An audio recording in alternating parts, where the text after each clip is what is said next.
नमस्कार, मैं हूं देवांशु। आप देख रहे हैं न्यूज़ 4 नेशन। देश भर में अनलॉक 4 की शुरुआत 1 सितंबर से हो गई और गृह मंत्रालय की तरफ से गाइडलाइन जारी कर दिया गया है। इस गाइडलाइन के लिहाज से बात करें तो सबसे बड़ी खबर बिहार के लिहाज से यह है कि अब जो राजनीतिक रैली है वो 21 सितंबर के बाद से संभव हो सकती है, लेकिन उसको लेकर भी कई कायदे गृह मंत्रालय की तरफ से बनाए गए हैं। साथ ही इस गाइडलाइन में कहा गया है कि फिलहाल स्कूल और कॉलेज बंद रहेंगे। इसके अलावा एक अहम इस गाइडलाइन में जो चीज़ें दी गई है कि अब जो है कि राज्य सरकार अपने हिसाब से यानी कि नहीं लगा सकती है लॉक।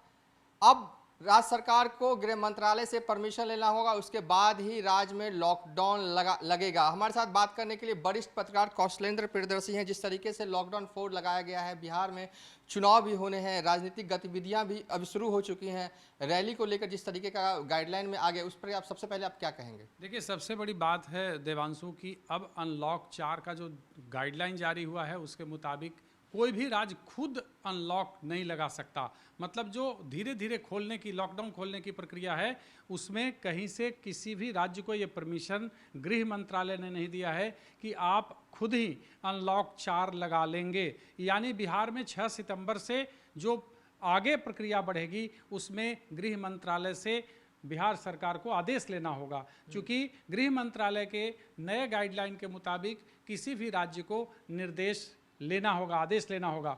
और जो अभी तक सामने बात जो अनलॉक 4 की प्रक्रिया में आ रही है उसमें यह कि राजनीतिक रैली, चूंकि बिहार में विधानसभा चुनाव होने वाला है, कई जगह उपचुनाव की, मध्य प्रदेश में उपचुनाव की भी घोषणा हो चुकी है, तो उसमें 21 सितंबर से राजनीतिक रैली संभव है, हो सकता है, लेकिन राजनीतिक रैलियों में सिर्फ 21 लोग ही, 100 लोग ही रह सकते हैं। धार्मिक आयोजन हो सकता है। एक जो सबसे बड़ी बात वह है कि मेट्रो ट्रेन 7 सितंबर से पूरे देश में जहाँ जहाँ भी मेट्रो की व्यवस्था है वहाँ चलेगी, लेकिन उसमें सशर्त मेट्रो ट्रेन चलाया जाएगा। लेकिन उसके बाद स्कूल कॉलेज 30 सितंबर तक बंद किया गया है।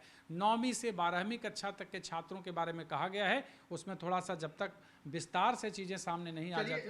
चलिए न्यूज़ 4 नेशन को दर्शकों को गाइडलाइन के पॉइंट वाइज आपको समझा देते हैं। गाइडलाइन के हिसाब से 1 सितंबर से 30 सितंबर तक ये गाइडलाइन है, गाइडलाइन 4, वो प्रभावी रहेगा, जिसके मुताबिक 21 सितंबर तक ओपन थिएटर खुल सकेंगे, 30 सितंबर तक स्कूल कॉलेज बंद रहेंगे, 21 सितंबर से 9वीं से लेकर 12वीं के छात्र स्कूल जा सकेंगे और अपने टीचर से मिल सकेंगे। अब कोई राज्य खुद लॉकडाउन का फैसला नहीं ले सकती, उसे केंद्रीय गृह मंत्रालय से परमिशन लेना होगा। साथ ही 21 सितंबर के बाद ही रैली हो सकेगी, लेकिन इस रैली में 100 से ज़्यादा लोग शामिल नहीं हो सकेंगे।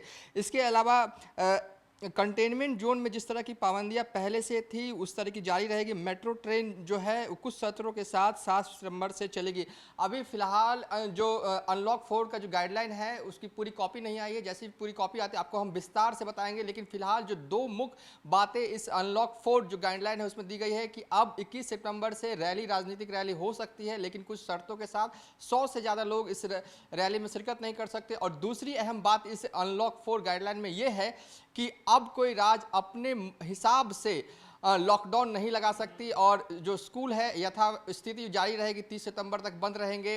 ओपन थिएटर को हालांकि खोलने की अनुमति दे दी गई। फिलहाल अभी तक के लिए इतना ही। क्या कुछ गाइडलाइंस की विस्तार से अपडेट आती है हम आप लोग को अगले वीडियो में बताएंगे। फिलहाल अभी तक के लिए इतना ही।